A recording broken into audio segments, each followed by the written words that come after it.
Hola amigos, están escuchando otro episodio de Estudio en 15. Yo soy Arturo Olivas. Primero quiero empezar diciendo muchas gracias por todos los maravillosos comentarios que han dejado en nuestra página de Facebook y en nuestras publicaciones de Instagram.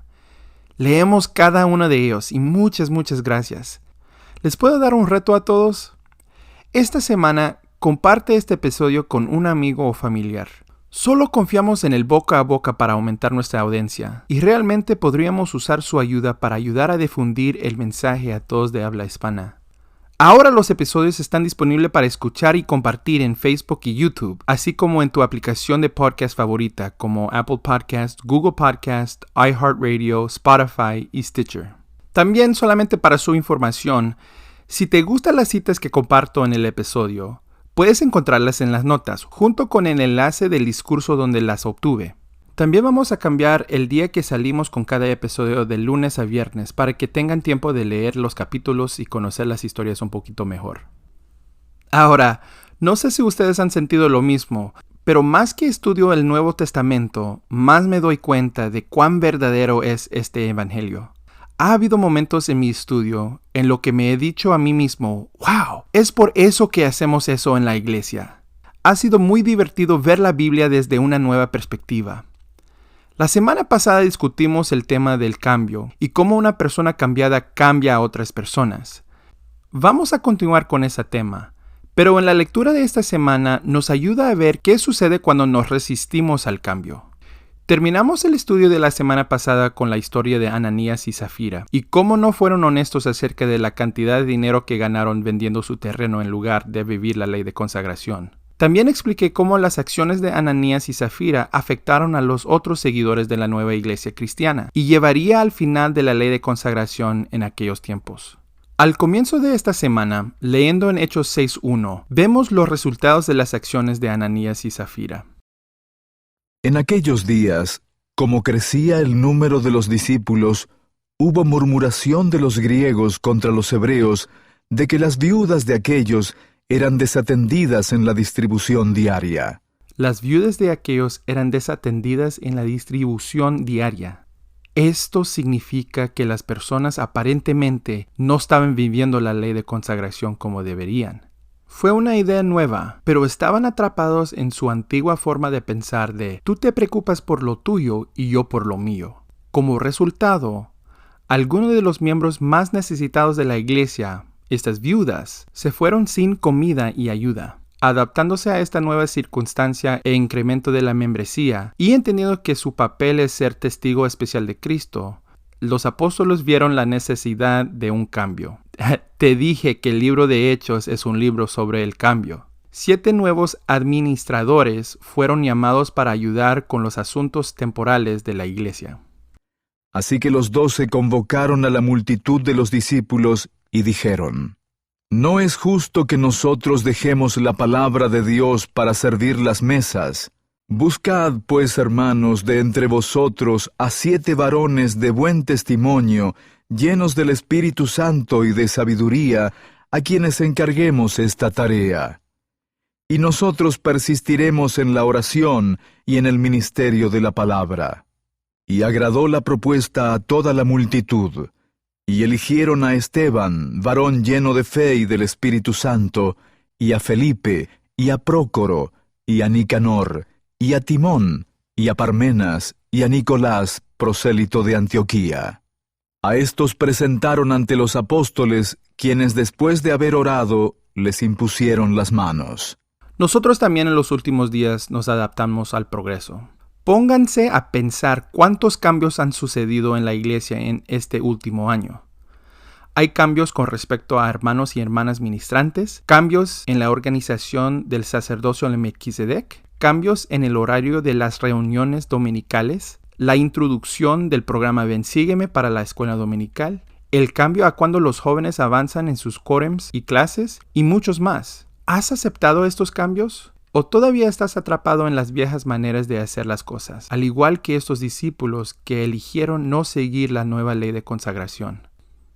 El cambio sí puede ser difícil para alguno de nosotros. Como seres humanos, estamos acostumbrados al orden y la tradición, y el cambio interrumpe eso. Pero resistiendo el cambio e insistir en la tradición solo porque así es como siempre se ha hecho o como sabes hacerlo, terminas lastimando e impidiendo la continua revelación que el Señor nos da. El elder Marvin J. Ashton, un apóstol, en su discurso en la Conferencia General en octubre de 1979, dijo lo siguiente: entre los humanos se advierte la tendencia a considerar el cambio como un enemigo. Muchos nos tornamos sospechosos ante la perspectiva de cambiar, y a menudo la combatimos y resistimos antes de siquiera descubrir los efectos que dicha medida producirá. Cuando se analiza cuidadosamente dicho cambio, puede originar las más significativas y profundas experiencias de la vida. Pero tengamos siempre presente que las modificaciones que hagamos deben ajustarse a los propósitos y enseñanzas del Señor. Son contadas las veces que se hacen cambios que no traigan el progreso necesario a una persona o a una situación particular. Muchas veces habremos pensado en forma retrospectiva: no pude comprender la razón por la que se hizo ese cambio en el programa o por la que esa persona fue llamado para ese cargo. Pero ahora me doy cuenta de que era precisamente lo que necesitábamos en ese momento. Es posible que no nos resistamos al cambio al 100%, pero tal vez tampoco no confiemos en el cambio al 100%. De cualquier manera, como dijo el elder Ashton, cuando se analiza cuidadosamente el dicho cambio, puede originar las más significativas y profundas experiencias de la vida.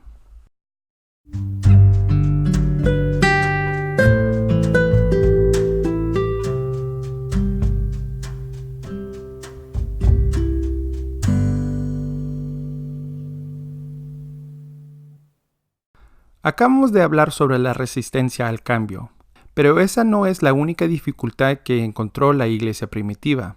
También hubo problemas con resistir la influencia del Espíritu. Al final del capítulo 6 y al capítulo 7 de Hechos, tenemos el juicio, el discurso y la muerte de Esteban.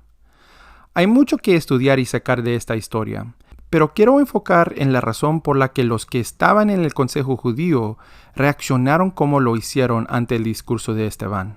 Una lectura inicial de su discurso me pareció inofensiva, pero si lo vemos más en lo general, podemos ver cómo Esteban los amonesta. El discurso de Esteban al Consejo Judío se centró en partes importantes de la identidad judía. Primero, la tierra de Israel. Segundo, la ley de Moisés. Y tercero, el tabernáculo o templo. Esteban dio los antecedentes históricos de cómo el Señor había dado cada una de estas tres bendiciones: tierra, ley y templo, y mostró cómo el antiguo Israel había rechazado estas bendiciones cada vez. ¿Qué bendición has recibido del Señor que quizás estás rechazando? Esteban concluyó con una denuncia de sus acusadores, declarando que eran como sus antepasados. Esteban argumentó que sus acusadores habían rechazado al Salvador, al igual que algunos judíos en el antiguo Israel habían rechazado a Moisés. Escucha lo que Esteban les dice en Hechos 7:51. Duros de cerviz e incircuncisos de corazón y de oídos, vosotros resistís siempre al Espíritu Santo. Vosotros resistís siempre el Espíritu Santo. Esa frase realmente me resaltó esta semana. Esto tiene que significar que estos líderes judíos sintieron el Espíritu, entendieron que era el Espíritu que les estaba hablando y lo resistieron. Comencé a preguntarme, ¿hay formas de que yo resisto el Espíritu Santo? Una de las formas más comunes que resistimos el Espíritu Santo hoy en día es estar demasiado ocupados para reconocer sus susurros. Podemos llenar nuestro día con programas de televisión ruidosos o páginas sin sentido en las redes sociales. El presidente Boyd K. Packer nos advirtió sobre este tipo de resistencia al Espíritu en su discurso de la Conferencia General de abril del año 2000. Él dijo: hay tantos lugares a los cuales tenemos que ir, tantas cosas que hacer en este bullicioso mundo, que podríamos estar demasiado ocupados para prestar atención a la inspiración del Espíritu. La voz del Espíritu es una voz apacible y delicada, una voz que se puede sentir en vez de escuchar. es una voz espiritual que se recibe en la mente como un pensamiento que entra en el corazón. Por todo el mundo, hombres, mujeres y niños comunes y corrientes, quienes no están plenamente conscientes de que poseen el don, bendicen a sus familias, enseñan, predican y ministran por medio del Espíritu que llevan en su interior. En todos los idiomas, el Espíritu de Dios, el Espíritu Santo, guía o puede guiar a todo miembro de la iglesia. A todos se les invite a venir y arrepentirse y a ser bautizados y a recibir ese sagrado don.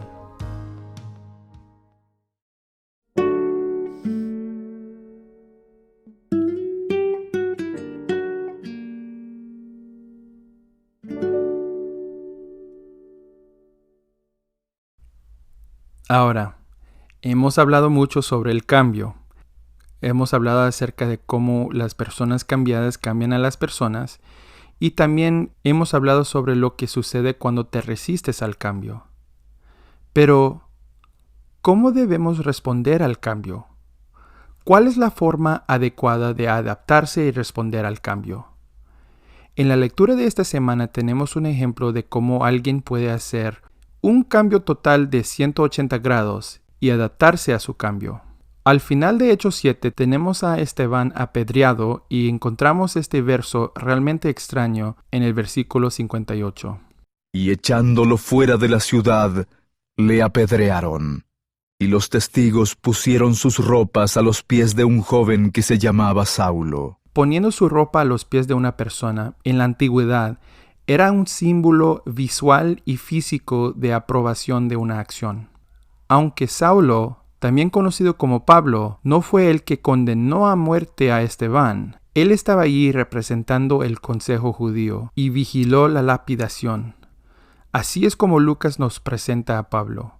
Al leer la conversión de Pablo, no puedo evitar ver la correlación entre Pablo y Alma en el Libro de Mormón. Ambos se gozaban en destruir la iglesia y sus seguidores. Incluso el mensaje del Señor a ellos es casi idéntico. En Hechos 9:4 la voz le pregunta a Pablo, ¿por qué me persigues?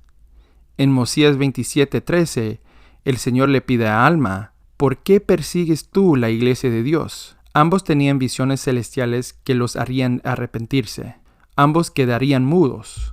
Saulo iría sin comer ni beber durante 3 días. Alma estuvo inmóvil durante 3 días. Ambos eventualmente renacerían por el bautismo para Pablo y el Espíritu para ambos. Pero una cosa que es diferente en ambas historias de conversión es la pregunta que Pablo hace en el versículo 6 de Hechos 9.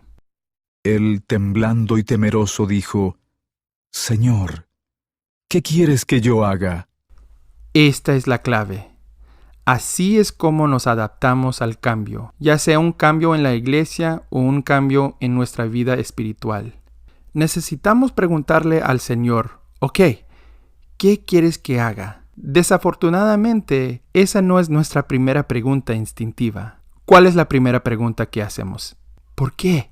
Lo que Lucas está tratando de enseñarnos es no comenzar con ¿por qué?, pero comenzar con ¿qué? ¿Qué quieres que haga, Señor? El elder Paul V. Johnson de los 70, en su discurso en un devocional para maestros de seminario en instituto, comenzó su discurso hablando del cambio de la escuela de la iglesia en México, Benemérito de las Américas, al nuevo centro de capacitación misional.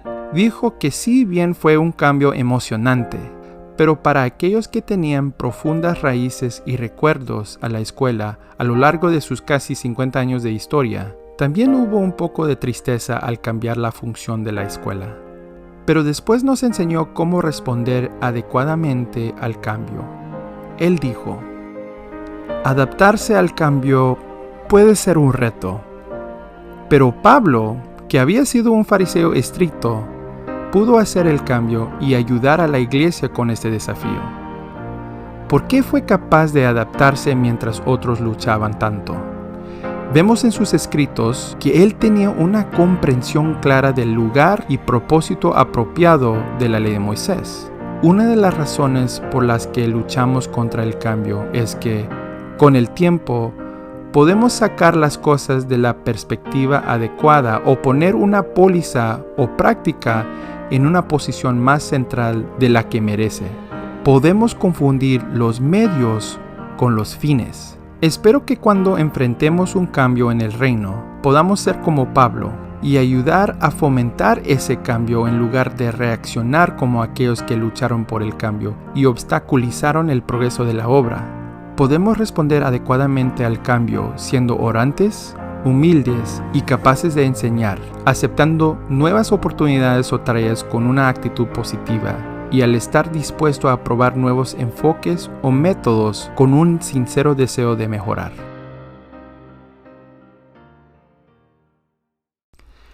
El Elder Johnson estaba hablando sobre cambios en los programas y pólizas de la iglesia.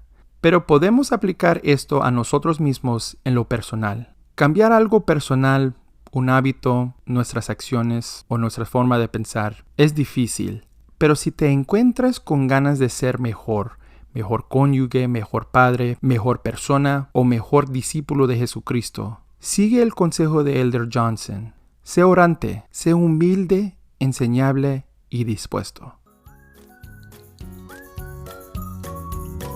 Gracias por escuchar Estudio 15. Este episodio ha sido escrito, producido y presentado por Arturo Olivas con la ayuda de Jesús Olivas. Nuestra música se llama Happy Whistle por scottholmesmusic.com. Nos puede seguir en Instagram, Facebook y Twitter en la página Estudio 15. También nos puede visitar nuestro sitio web al estudio15.com. Este podcast está disponible en Apple Podcasts, Google Podcasts, Spotify y Anchor. Salimos con un episodio cada lunes. Si les gustó, por favor suscríbanse y escribe una reseña en Apple Podcast. También les invito a compartir este episodio con sus amigos y en las redes sociales. Gracias por escuchar.